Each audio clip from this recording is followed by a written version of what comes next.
you find that researchers tend to publish data papers after publishing a more traditional paper, also based on that data set.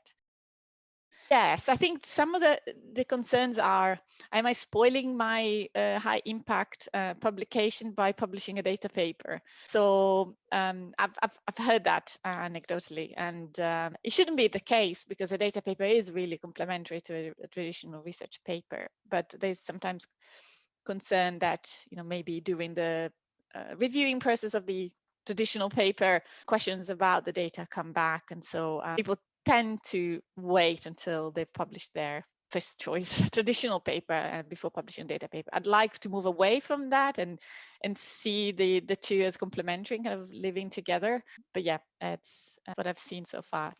Just on this point, I think it should be the other way around. Incidentally, that's what happened in my case.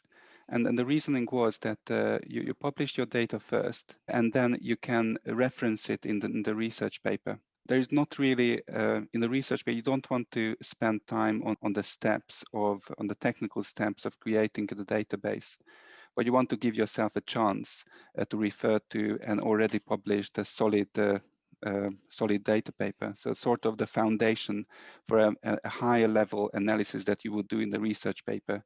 If you do it on the other way around, it's to me, it feels a bit awkward that you've done that step already. And I think it's not jeopardizing the impact of research paper, you're jeopardizing the impact of the data paper if you publish it after the research paper. So I would do it the other way around.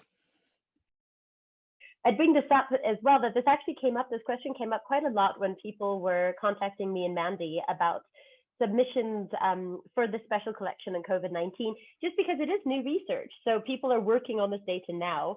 And the idea was, or many authors said that they would like to first actually submit their research-based papers and then their data papers. And back to what Martine was saying, I think this also comes from the fact that data papers is new to most of us.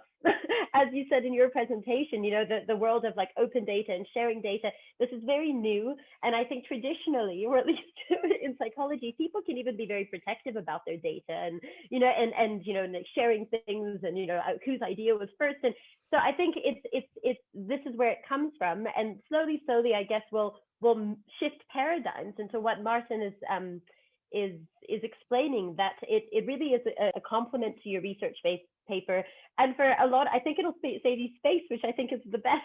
You don't have to describe also a lot of the methodology in detail, which is more and more for journals are restrictive with space, and so this can really help. And just back to, I think, Andreas's question, I found it really interesting. So one of the projects I was involved with in terms of COVID-19 research, the initial paper was submitted to Nature, and the reviewers actually then said to please submit the data to the paired data, the shared database journal, which was really nice. So they were doing exactly what you were saying. They were encouraging them to make the data freely available too.